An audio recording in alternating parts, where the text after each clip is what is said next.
We made it, everyone. Portal season is here. You are Locked On Auburn, your daily podcast on the Auburn Tigers. Part of the Locked On Podcast Network, your team every day. Yes, welcome on into Locked On Auburn, your daily Auburn Tigers podcast. I'm your host, Zach Blackerby, and thank you so much for making Locked On Auburn your first listen every single day. Join me as he does every single Monday. It's Lindsay Crosby of auburndaily.com, as well as a million other places. And happy portal season to you. And though the portal doesn't open until tomorrow, Auburn is already getting going as far as trying to lure transfer portal players to the Plains. And they are hosting on an official visit, according to his Twitter account, Lindsay, former Indiana and former Texas Tech defensive lineman Philip Blidi. Solid defensive tackle, pretty much a three technique across the board, has snaps at other positions, but that left and right defensive tackle spot, that three technique spot, is where he is most active throughout his career. It was a solid defender for Indiana a year ago. I've said this, I feel like a million times now. I love the concept of going out and getting a senior, a grad transfer player, especially on defense, a guy that's seen just about everything and can be an incredibly high floor for you. Worst case scenario, if somebody gets hurt, and you can go back the list of guys that you've had that have done that. Mosiah Silikite. I mean, just tons of guys where they might be an injury away from starting, but if you have to start them, you're not worried about it like you would be if it was a true freshman. So I love the idea of going out and getting a veteran, bringing him into the system. Yeah, I think Philip Blidi, and we'll see what happens as the portal kind of, one, opens tomorrow, and two, all of the guys who jump in it throughout the week. I think it's going to be crazy. A lot of national media members have talked about how it's going to be historic and dramatic, and we'll see. We'll see what happens. But as far as this official visit for Blidi at Auburn, starting today through, I guess, tomorrow or Wednesday, I forget how long it is, but doesn't matter. This is a guy who's played over 40 games of Power 5/P4 football. Played over 30 games at Texas Tech. Played in all 13 of Indiana's games last year as a starter. Played over 400 snaps for Indiana last year as a starter. Effective for them. He was their third highest rated defender, according to Pro Football Focus. This is a solid ad. And you look at what he's done already. He's already visited LSU. My understanding is he already visited Washington. And after Auburn, he's going to check out Oklahoma this weekend for their spring game. This is a guy who's visiting some of the top programs in all of college football. Texas A&M is interested as well. And so to me, it's like, okay, let's see what you got, Auburn. Let's see what you got as far as being able to recruit a guy like this. Can you promise him a starting job, which would mean he's starting over Gage Keys, a guy you just brought in? Can you promise him an NIL package, which we can all say whatever we want? And in fact, there's a quote from Blidi that says, this is from this LSU visit, says, at the end of the day, I want to win a championship. We want to win a natty. I want to win a conference championship. There are a few schools that can do that, which is great, but let's don't act like NIL is going to be a key part of all of these recruitments.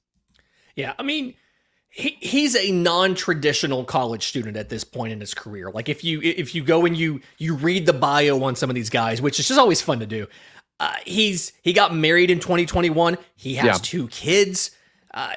And this is a little bit of a different recruitment from a guy who's maybe off his second or third year in college, who's looking to go to his second team and trying to figure out what's going on. I've got a couple years of eligibility left. Yeah, this is a man with a family. Yes, this is a grown man with a family who has, if I have this right, one last chance to put enough production on tape to get drafted. Yeah. And so as a man with a family, I can tell you that your priorities, the things that you look for, are different. I do think the money legitimately is going to matter. The man literally has kids to feed. And then being able to show that you have a plan on how to feature him, how to develop him, and get him to the league is going to be important. And so, yeah, this is a test for Auburn's NIL because there's some big names in there. Ohio State had always kind of been away from the NIL. They've made a big push into NIL this offseason. LSU, always a threat. They have tons of defensive linemen they've put in the league, ton of defenders in general. So, big test for Auburn. I'm really curious to see how this one goes. I don't know when he's going to announce, but really curious to see, is Auburn in this? Are they legitimately in this, or are they kind of the fifth of 5 teams, right? Yeah, and if they are in this, and if he cancels a visit to Oklahoma that's supposedly happening this weekend, it's probably pretty telling. It's probably pretty telling if they do that. But let's hold him at his word just for a moment. And he says, at the end of the day, I want to win a championship. That's what Blidi told Billy Embody of On3. Of the schools that we mentioned, Texas A&M, Auburn, Washington, he canceled his visit to Arizona, so probably not going there. And then LSU. It's like, of all those, like, who's most likely to win a championship or a conference championship, it's probably LSU. I can't imagine Washington just goes into the Big Ten and is extremely competitive, especially after all the turnover that they've had.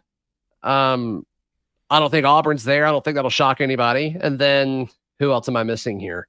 A&M's not there either. They've got a first-year head coach. So if that's what he wants, I mean, LSU's probably the answer, but I think it's more than that. I think there's no way you're making this decision, and NIL is not a huge part of it, especially with a guy who has a family.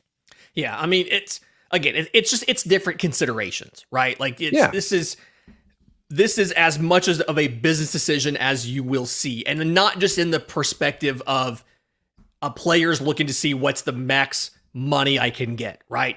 The money is definitely going to matter, but can Auburn do enough with him to get him to the league? Does he have enough faith in Auburn's defensive coaching staff, in whether it's the coordinators, whether it's a position coach? Does he have enough faith that they can let him show what he needs to show to get to the NFL? And I'd like to believe that we can do that we can show that, but I do think we're working from behind the 8 ball on that, because there are other programs that have a much better history of putting defensive linemen in the league than we do. We have some great ones. Derek Brown was great, right? Nick Fairley was very, very good, but yeah, right. We're not at the level of some of these other schools, and so it's definitely important for us to nail it. We might not be the number 1 in every aspect, but ideally we're in the top 2 in all of them, and that adds up to enough. We'll see what happens. Yeah, and it seems like there's a write-up at auburnlive.com. They spoke to him, and he talked very highly of new defensive line coach Vontrell King-Williams. We kind of saw Marcus Davis at wide receiver get some wins last year. Maybe this is a time for Vontrell King-Williams to kind of say, hey, look, Auburn, you took a chance on me. Let's see what we can do. And maybe get some immediate talent in and impact this 2024 roster. So Philip Blidi, and Philip is spelled with 1 L. We'll see. As it should be.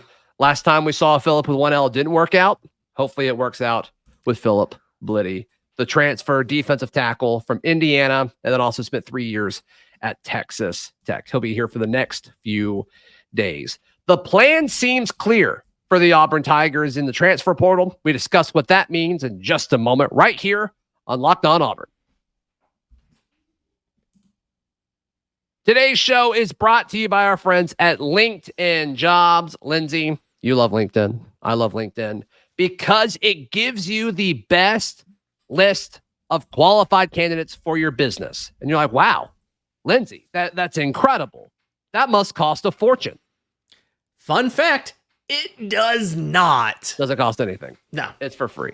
It's for free right now. LinkedIn knows that small businesses are wearing so many hats and they may not have the time or resources to hire. And they're constantly finding ways to make the process easier for hiring. They even just launched a feature that helps you write the job descriptions even easier. There's 2.5 million small businesses using LinkedIn for hiring right now. Yours should be the next one. Post your job for free at linkedin.com/lockedoncollege. That is linkedin.com/lockedoncollege to post your job for free. Terms and conditions apply. when we discussed what Auburn needed to do in the transfer portal, we all were kind of on the same page here. They need to address the defensive line. And according to Hugh Freeze's words after A-Day, they need to go out and get wide receivers. So before the portal even opens, they're looking at guys and saying, yes, we need defensive linemen on campus, and we need to make all of this happen. And I think the fact that they're already getting a guy like Blidi, who I think is an instant starter, if he were to come here, I think he starts over Gage Keys. I think you're going to have to almost promise him that if he is going to pick Auburn. I think it kind of shows that the staff understands the importance and urgency to really focus on this and get this going and get these positions of needs on campus immediately. I do like the fact that you can come out and say, we need more help. Like, we've tried to make this room better. Yeah. We've tried to do work. It's not enough. Or we're concerned about the depth. If we lose, we think we're good on starters, but if we lose a guy, if we have one of those weird 90 snap games, we're going to be struggling with the second team. I have a little bit of concern. You mentioned in the first segment about how we just brought in Gage Keys to be a guy. And then if you bring in Blidi, he may be starting over Keys. I do worry about the fact that guys can now re-enter the portal and leave again. A lot of the NCAA's restrictions on multi-time transfers and things like that. I don't think Keys could, though, because he transferred from Minnesota to Kansas and then from Kansas to Auburn. So I don't know. Like, can you transfer a third time for free now? I thought it was like unlimited transfers now, in essence. And so we know he couldn't transfer within the conference because it's after February. That's the cutoff. But as far as I understand, some of these guys could still leave and go somewhere else. So I have a little bit of nervousness about that. But I think it's definitely, it's a good sign that they are legitimately thinking about, hey, we need to bring in more. We don't have enough, because that's a level of self-awareness I feel like we haven't seen from an Auburn coaching staff in a while. And it would be very easy to just say, we believe in our guys, we're going to make it work with these guys, and then it not work, right? Yeah. Well, we've seen this before, and we saw it more so with the previous staff than this one, where there was just a glaring need at offensive tackle. And the previous staff, they would have a few of these offensive tackles on campus, and they just didn't get anybody. They didn't even settle for like second or third best. They just didn't get anybody. And then you saw this previous staff in their first offseason say, wow, we need to fix this offensive line. So they went in and got it. Got everybody. I expected more of this at the defensive line spot in December. Mm-hmm. And maybe they wanted to see what they had with some of these freshmen. I don't know. And Freeze made it clear that he wanted to prioritize these freshmen up until signing day. Then after signing day, it was almost a little late, but then they added guys like Gage Keys. So we'll see, how all that transpires, but I do think it's kind of nice and refreshing to like, okay, cool. They're hitting the ground running and they're getting some of these positions of need on campus ASAP. And they're going to have to do it again, this upcoming weekend with all the guys that are going to enter the portal tomorrow and the following few days. You need a nice batch of dudes to come in and make an impact as far as visits go this weekend. I mean, I think it's going to be important from a recruiting standpoint to kind of go ahead and get this going. So we'll see what all that looks like, but I think it's refreshing. A few things I wanted to discuss as far as like goals. Yeah, go ahead. You did touch on a really great point there too about how they treated the offensive line versus the defensive line. It's kind of understood that the offensive line, it's a lot harder to come in and play as a freshman, whereas the defensive line, guys can come in, hit the ground running, and they can contribute as a freshman. So if you kind of zoom back and you think about it, it would make more sense to say we have to get offensive line transfers to be competitive versus we're going to see what our defensive line recruits can do before we go out and find a guy, because there's a greater likelihood you would find a freshman that could contribute. So it makes sense to approach it differently like this. Is it ideal? No, we talk so much about we want these guys to go through spring, but it makes sense why it would play out differently for the defense than the offense. Yeah, and I mean, the offense in a short amount of time has become one of the best groups on the team. So we'll see. I was on another show. I was on Village Vice with Brad Law on our Friday show, and he asked, which group do you feel best about? And I'm like, can I add the caveat that I'm promised no injuries? I'm guaranteed no injuries. And I said the offensive line. Like, I feel that strongly about what they've done with the offensive line since this staff has been here. So we'll see.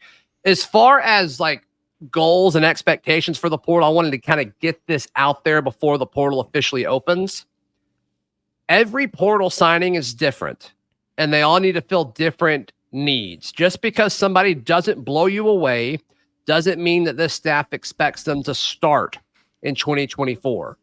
Or you sign guys for depth. You and I talk about Marcus Bragg from time to time. Mm-hmm. Like, that was a signing several years ago that I wasn't too fired up about. But then when Eku Leota went down, and I guess I was with Derek Hall when he missed some time, and it's like, okay, yeah, Marcus Bragg became a really solid piece in that defense.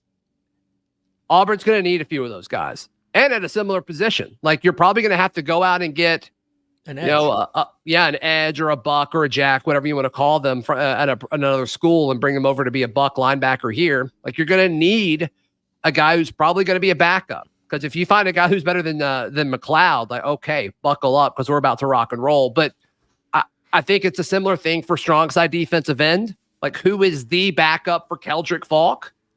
Unless they're cool with riding with Amaris Williams or TJ Lindsay or whoever wins that spot. It seems like TJ Lindsay scooted inside more, but those are going to be a lot of these signings.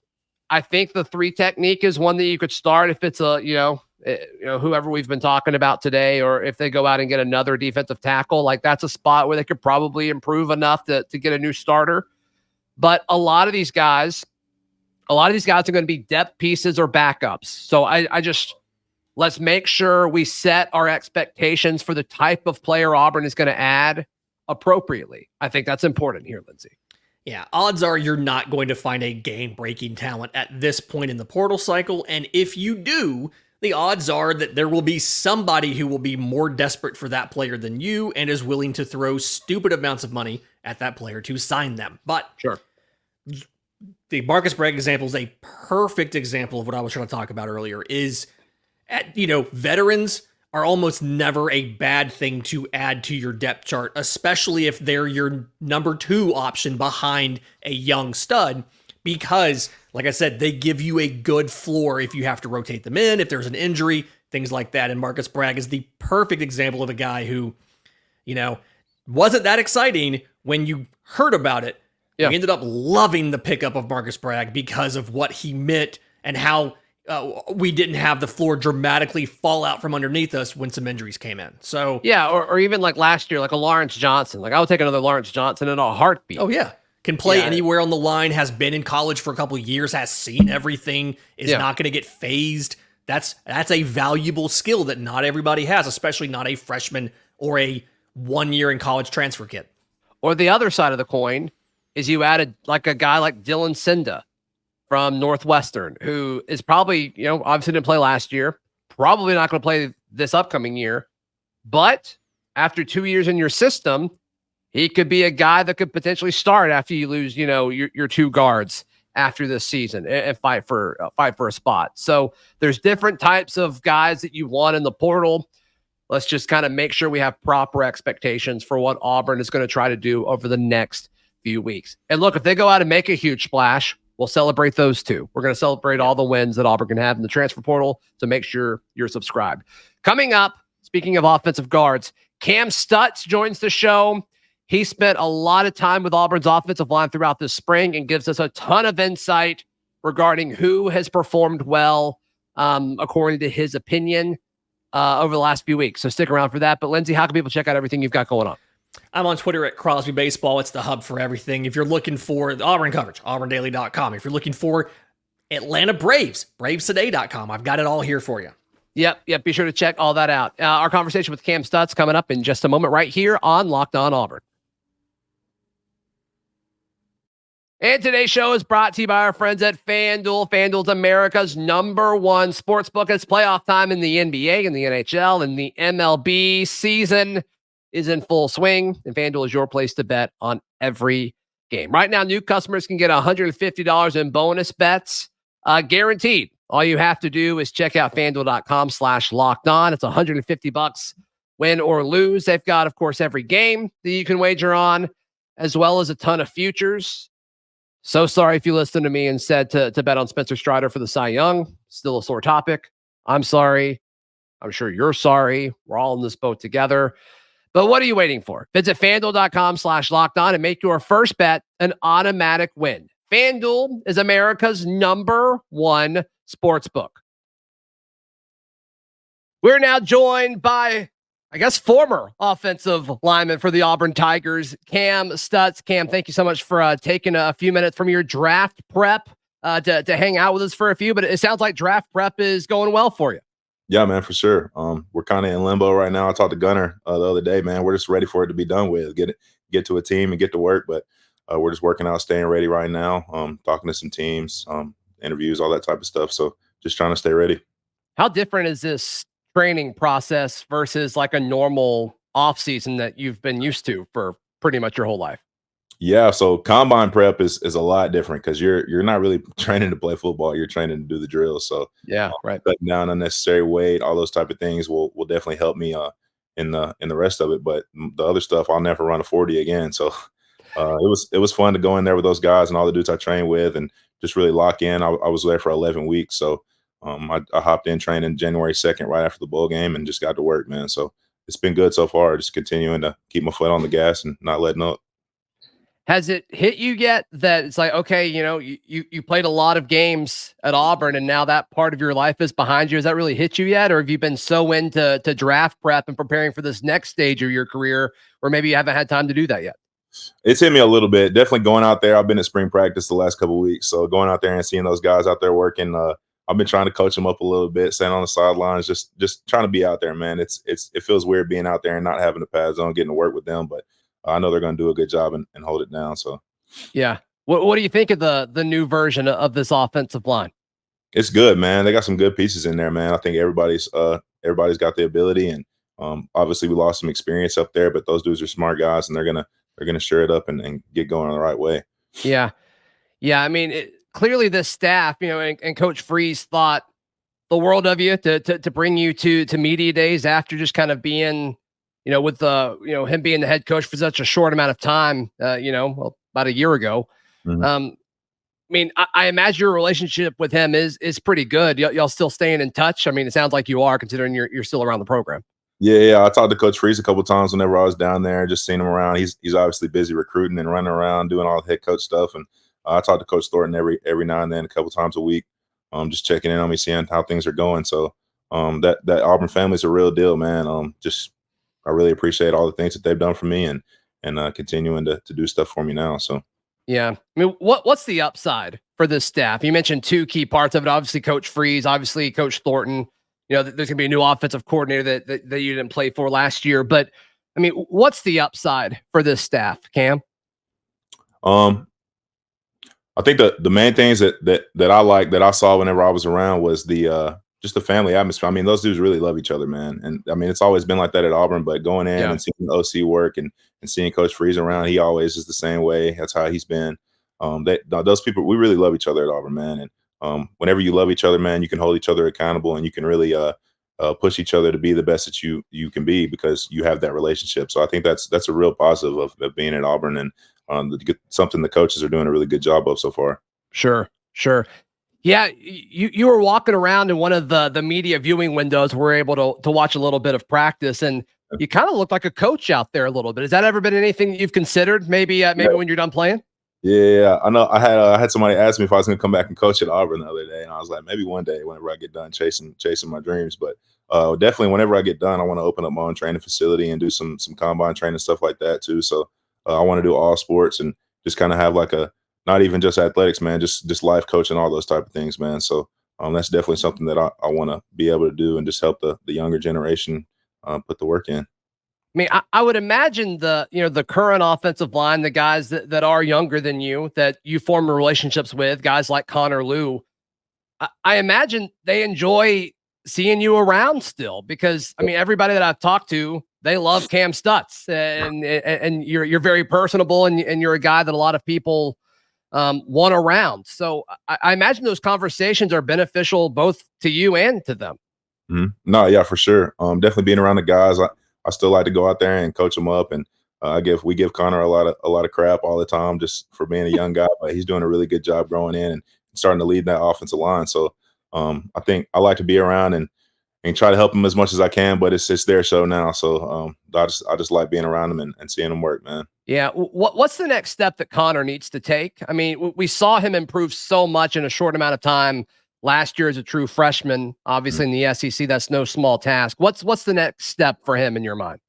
I think just taking that next step, learning all the ins and outs of the offense, which I think just comes with time. He did a really good job last year and made all the calls and did a really good job at center. But I think as he continues to learn the offense and really dives into the playbook and learns those in and outs, it's going to just take his game to the next level.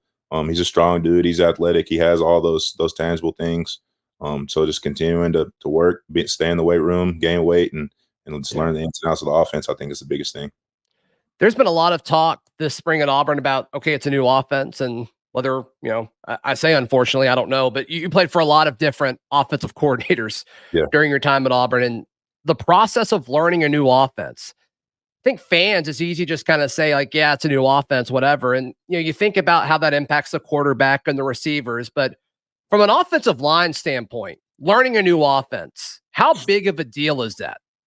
I think it's big. I think it's less of a deal for us than it is other positions, but I think we have a lot of other stuff we have to deal with as well. So I think offensive line play is offensive line play. I mean, you got inside zone, wide zone, power, counter, gap, all those different things.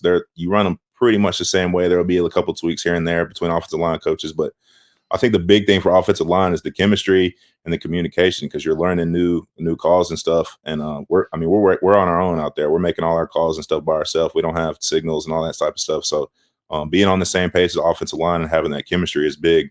We get out there, we're running a new offense, and you're making calls from last year. You've got new transfers in. They don't know the calls from last year. So then they're confused and they don't know what's going on. So just being on the same page and building that chemistry is huge at offensive line. Sure. Cam, when you look back at your time at Auburn, you did a lot of cool things, I'm sure. Is there a moment or memory or two that stands out to you that you kind of say, wow, Auburn is a cool place? Man, there's so many. Yeah, it's probably a tough question. I was there for a long time, man. And I think just being around my teammates, man. My senior year of high school, I tell this story sometimes just to express how much I love being on a team, but I wasn't going to play basketball. I was like, I don't want to play. I'm just going to focus on football, man. And like the first week I wasn't out there with those guys, bro. I was like, I went and talked to the coach and I was like, I got to be on the team, bro. I have to be out there. Yeah. So I just love being on a team, man, being around those guys, workouts, as much as we hated doing them, as much as they suck, going out there and doing team runs with the guys, going to those offensive line dinners on Thursday nights. Those are the little things that you remember forever. We obviously got the big moments, the Iron Bowl games, all the games that you win that you love. Those moments you'll never forget, but it's the little things, man. That's the stuff you remember forever. Yeah. Which game at Jordan-Hare was the loudest? Do you have one that stands out where it's like, wow, that truly was an incredible environment? Yeah, either Ole Miss, I think that was 21, okay, or the Texas A&M game with Cadillac. Those were crazy games. And then I was a recruit during 17 whenever they had those games. Those games were crazy too. And then obviously the 19 Iron Bowl was insane. But I would say one of those two, the Ole Miss or A&M game, those were crazy. The Ole Miss game where Jalen had that pick in the back of the end zone. Okay, got it. Yeah. Got it. Where they kept going for it on fourth down and just never converted, it felt like. Yeah, that was insane. I was at that game. It was insane for sure. Cam, as far as, Auburn folks that want to continue to keep up with you for your draft journey and hopefully when you hear your name called later this month, what's the best way for them to follow along with everything you're doing? I'm really active on Instagram. It's the same. It's the handle that's on here. It's the same on Instagram and Twitter, _ Big Homie Cam. So I just appreciate all the support from the Auburn family over the years, man. And I hope y'all continue to keep up with me, and I hope I make you proud in the rest of my football career and on. Hey, thank you so much for your time, bud. Thank you. Thank you so much to Lindsay. Thank you so much to Kam Stutts for hanging out with us. Be sure to like the video. Please subscribe, and we will see you tomorrow. This has been Locked On Auburn.